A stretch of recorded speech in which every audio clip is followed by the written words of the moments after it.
জয় শ্রী রাধে। আজ আমরা এসেছি নদিয়া নবদ্বীপ মায়াপুর ধামে। হ্যাপি নিউ ইয়ার, নতুন বছরে অনেক অনেক শুভেচ্ছা। আমি এসেছি, আমার ভাই এসেছে এবং আমার বন্ধু এসেছে। আজ মায়াপুরে একটা প্রচণ্ড ধরনের ভিড় ছিল। মাধুর্যময় মধুময় শ্রীধাম নবদ্বীপ, যেখানে ভগবান শ্রীকৃষ্ণের আগমন হয়েছে। দেখুন, ফুলের বাগান। নিজ হাতে ফুল দেওয়া ভগবানের সৌভাগ্য কারোর হয় না। এখানে অনেক ধরনের দোকান বসেছে। বিরিয়ানির দোকান, ভেজ বিরিয়ানির দোকান, মোমোর দোকান। আমরা মোমো খেয়েওছি। আজ আর যদি কেউ গীতা পড়তে চান, গীতার নানান ধরনের নানান ভাষায় গীতা পাওয়া যায়, আপনারা সেটাও দেখতে পারেন।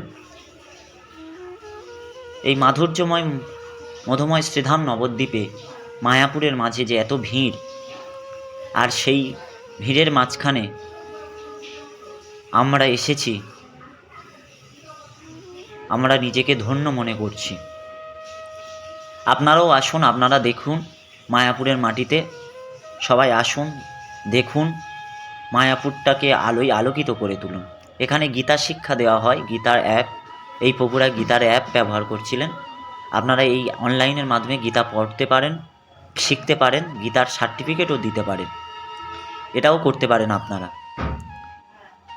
অনেক ধরনের স্টল বসেছিল এখানে, আমরা সেই স্টলে দেখেছি। এবং মাধুর্যময় মধুময় শ্রীধাম নবদ্বীপে এই প্রভুরা অনেক মাতাজিদেরকে বোঝাচ্ছিলেন যে আপনারা গীতা পড়ুন, গীতা পড়লে কি হয়, কি ফল লাভ হয়, বা গীতার শিক্ষা দিলে আপনাদের কি হবে, সেইগুলোও বলছিল। আমরা শুনলাম, কিছুক্ষণ বোঝার চেষ্টা করলাম, কারণ ওনারা তো ত্যাগী, ওনারা অনেক বড় মাপের ভক্ত। আমরা শুনছিলাম আর দেখছিলাম। আর আমার পিছনে আছে আমার বন্ধু, দেখুন না, মুখটা গোমড়া করে বসে রয়েছে। ওর মুখে হাসি নেই, খালি দুঃখ বেদনা ভরা। গার্লফ্রেন্ড নেই তো, তাই জন্যে ঘুরে ঘুরে বেড়াচ্ছে নবদ্বীপ মায়াপুরের মাঝখানে। আজ আমরা এসেছি